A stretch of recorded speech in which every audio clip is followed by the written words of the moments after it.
আমাদের জীবনে সবসময় এটাই শেখানো হয় যে কখনো কারোর নিন্দা করবে না।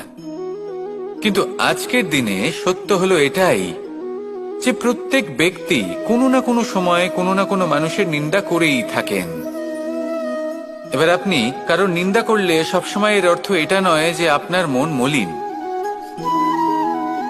কখনো কখনো এমন কিছু পরিস্থিতির জন্ম হয়, কিছু ব্যক্তি আমাদের এমন দুঃখ দেন যে সেই দুঃখের বশে আমরা নিন্দা করতে শুরু করি।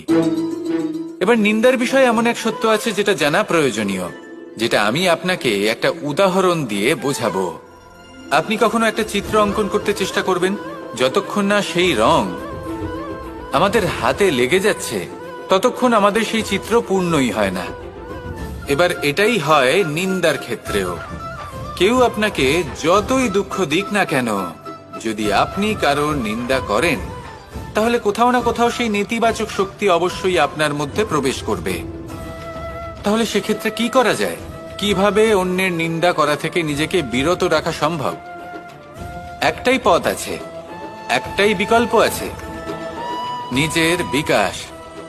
নিজের বিকাশের পথে অগ্রসর হতে থাকুন। নিজের কাজে এতটাই নিমজ্জিত হয়ে যান যে কারো নিন্দা করার মতো কোনো সময় যেন আপনার হাতে না থাকে।